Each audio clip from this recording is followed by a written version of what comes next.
നെവിൻ്റെ കൈ ജിഷിൻ പൊള്ളിച്ചു. അതെ, പൂരി ഉണ്ടാക്കിക്കൊണ്ടിരിക്കുന്ന ജിഷിൻ്റെ അടുത്ത് പോയി നെവിൻ ഒന്നെടുത്ത് ടേസ്റ്റ് ചെയ്യുവാൻ ശ്രമിച്ചു. അപ്പോൾ നെവിനെ തടഞ്ഞ ജിഷിൻ്റെ കണ്ണു വെട്ടിച്ച് നെവിൻ ഒരു പൂരി എടുത്തു. അത് കണ്ട് നെവിൻ്റെ പക്കലിൽ നിന്ന് പൂരി ജിഷിൻ പിടിച്ചു വാങ്ങുന്ന ഒരു ചെറിയൊരു കയ്യാങ്കളി ഉണ്ടായിട്ടുണ്ടായിരുന്നു. ഇതിനിടയിൽ ജിഷിൻ്റെ കയ്യിൽ പൂരി കോരാനുള്ള തവിയുണ്ടായിരുന്നു. തിളച്ച എണ്ണയിൽ മുക്കിയെടുത്തത് അതേ ചൂടോടെ നെവിൻ്റെ കയ്യിൽ തട്ടുകയായിരുന്നു. കൈ ആകെ ഒന്ന് പൊള്ളിയിട്ടുണ്ട്. അങ്ങനെ അവൻ എടുത്തു കഴിച്ച പൂരിയെടുത്ത് ഡസ്റ്റ്ബിന്നിൽ ഇടുകയായിരുന്നു ജിഷിൻ.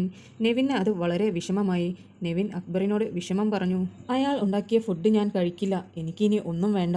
എനിക്ക് വേണ്ടി സംസാരിക്കുവാൻ ഞാൻ മാത്രമേ ഉള്ളൂ. നിങ്ങളെല്ലാവരും നോക്കി നിൽക്കുകയല്ലേ എന്ന് പറഞ്ഞു. എല്ലാവരും നെവിൻ്റെ കൈ പൊള്ളിയ വിവരം ജിഷിനോട് അറിയിച്ചു. അപ്പോൾ ജിഷിൻ പറഞ്ഞു, പൊള്ളിച്ചാൽ പൊള്ളുമല്ലോ എന്ന്. ഇത് കേട്ടപ്പോൾ അക്ബറും അപ്പാനിയും ബിൻസിയുമെല്ലാം ഇടപെട്ട് പറഞ്ഞു, അങ്ങനെ ഒരിക്കലും പറയരുതെന്ന്. അവൻ കഴിച്ചുകൊണ്ടിരിക്കുന്ന ഫുഡ് എടുത്ത് ഡസ്റ്റ്ബിന്നിൽ ഇടാൻ പാടില്ലായിരുന്നു. അവൻ എടുത്തെങ്കിൽ അത് കഴിച്ചോട്ടെ എന്ന് വെച്ചൂടായിരുന്നില്ലേ? എന്തിനാണ് അങ്ങനെ ചെയ്തത് എന്ന് ചോദിച്ചു.